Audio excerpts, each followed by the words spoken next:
hard. And it's less intimidating than we might think. So back to what I was saying. Could be us.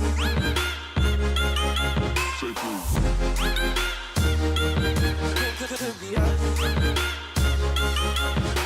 But hey, what's up guys? Abby Paredes here and welcome back to my YouTube channel. Today I'm going to be talking about my overall experience as a Latina Black female engineer. Woo, that's kind of a mouthful right there. But for those of you asking where's a place that you can go get some how to properly study tips, how to increase your GPA in the semester tips, or just advice on how to, navigate throughout the whole engineering world, remember to go follow me at Aubrey P Videos on Instagram, and it's everything industrial engineering as well. Alright, so let's just get right into it. Alright, so just a little disclaimer before we begin the video. I just want to let everyone know that everything that's going to be talked about here is my experience. There is a lot of prejudice and a lot of negative bias, you could say, towards Black, Latina, and also female engineers in this industry. As we all know, and it is no surprise to any of us, right? This is a very male-dominated field. So when you have someone that doesn't necessarily look like they belong, some different feelings or emotions may arise towards that person. So I started my engineering career back at the University of Maryland. That was the first school that I went to in College Park. It was an amazing school, but it was very expensive, and I was in the National Guard at the time, so every state has different benefits for their National Guard members. So at that time, the National Guard only paid 50% of 6 credits, which is essentially 3 credits, so which is also essentially like 1 class. So of course, I could not financially destroy myself like that. After that, I had to take a year off for military training, and then when I came back, I switched to another school. I found that West Virginia covers 100% tuition and fees. You guys, and fees. Like, if you don't know, engineering fees are almost as much as tuition. It's like another mini tuition on top of your tuition.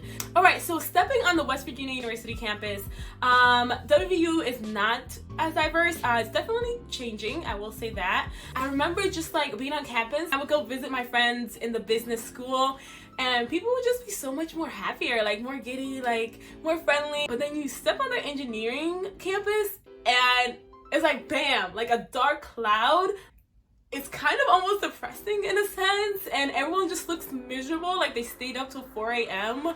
working on the hardest problems you will ever see in your life, which is probably the case. So fast forward, one of my first engineering classes, I remember a lot of times I was the only minority in there. And with IE, there's definitely a lot more females than other engineering fields, which I'm so thankful for.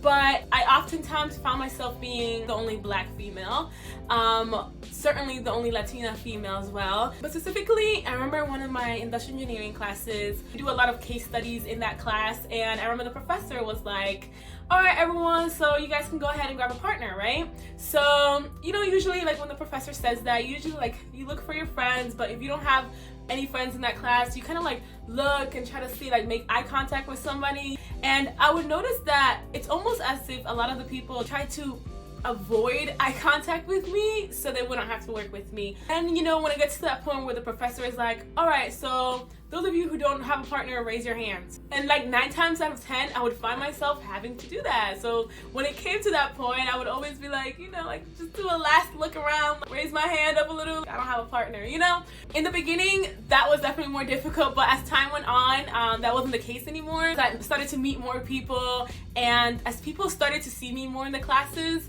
I think that also made a change. But that was definitely difficult. I definitely did feel isolated in the beginning, and being in engineering, it's already difficult enough, and to not have a good support group can be extremely difficult.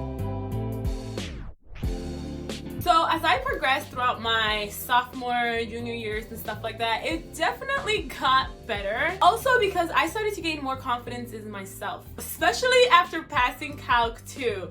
You guys, my rule of thumb is after you pass Calc 2, Like, that's like the rite of passage. So after you pass it, like, you're good to go. Just because I know that Calc 2 was like the deciding factor for a lot of people to switch majors and quit engineering. And those weed out classes like that, again, they're gonna be much more difficult than your other classes. One, because they usually tend to be much larger classes, and two, because you're also like a baby in engineering, so you're still learning how to transition and how to properly study and all that stuff. But back to the topic, things definitely started to pick up a little bit more as I moved up the ranks, and I started to meet more people as well. I started to gain my little study group. Before that, I was always the type of person, like, I'm super independent. Like, I would say maybe even hyper independent, but I definitely learned that in engineering, it's definitely more helpful to have a good support group and a good study group for sure. I also started meeting more minorities.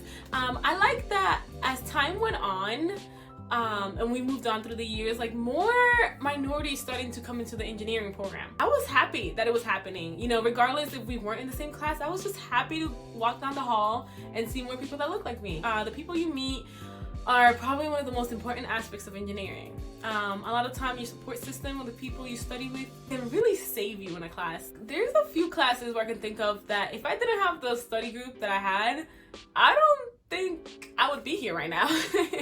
I don't think I would be talking to you guys about me graduating and stuff like that. So definitely try to establish a good group with that. So as an industrial engineer, we had to take a bunch of mechanical engineering classes, and even in our IE classes, a lot of times there would be a lot of like mechanical engineers. So I remember this one particular class, it was a lab, and we would be in the shop a lot. We would be doing like welding, soldering, a lot of AutoCAD stuff. You know, the labs are pretty small. So I got put into this group where one, I was the only female, two, I was the only minority, and three, I was the only industrial engineer. Everyone else was mechanical engineers. So a couple of them already knew each other because they had classes before, and they were all, you know, like buddy with each other. And then I walk in and bam, they're looking at me like I'm an alien. They're looking at me like I have two heads. And I can't do anything or say anything or perceive anything. So I'm just like, hey, what's up? Like, can I help you? Like, I got salad in my teeth from lunch earlier. Like, what's going on? But yeah, and I sat down and they all started talking and stuff. And a lot of times I would have to like just take initiative and, you know, like jump in. And then no one saying anything to me. So I would just have to be like, okay, I'll do this part. But a little tip, in situations like that, just take initiative. And although, you know, it's not the ideal situation, but I think that definitely has helped me so much more to being the person I am today. I'm actually glad that happened, because I used to be more of a reserved, like more quiet person. Because of me being put in situations like that, I've had to really force myself to step out of that shell and just really go for it. So I'm actually kind of glad I went through those situations, because they were a huge lesson. So.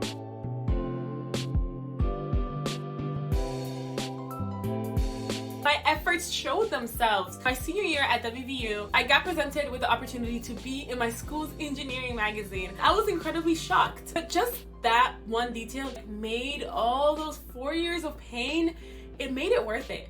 Like, that was kind of like more of a confirmation that, you know what, coming here was the right decision. It was worth it. I was just very humbled and honored. This is kind of like the reward almost for, you know, everything that I've been through. I hope, you know, to spread awareness, and I hope to inspire other young little Black Latina girls who see that and be like, wow, that could be me one day, you know? So my advice to everyone out there is, you know, looking back on my experience, don't be afraid to be the only person in the room that looks like you. You know, don't be afraid to stand out. It's kind of empowering, actually.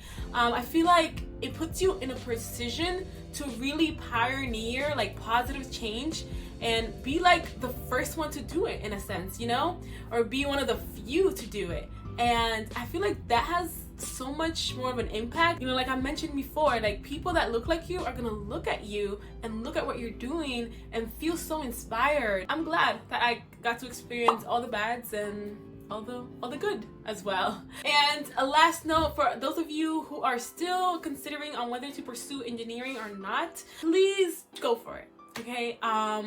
If you're really passionate about it, go for it. And then if the only thing that's stopping you, or the biggest thing that's stopping you, is really fear, of you not being, you know, smart enough or good enough to do it, definitely go for it. Throw yourself in there, trust me. You don't know what you're capable of until you're in that moment. And a lot of times I don't think we fully know what we're capable of. That goes for physically and mentally. Alright, so I was trying to keep this video nice and shorter. I feel like I say that every single video. But yes, I hope you guys enjoyed this video. Let me know in the comments what you guys think. Subscribe. And I'll see you guys next time. Take care.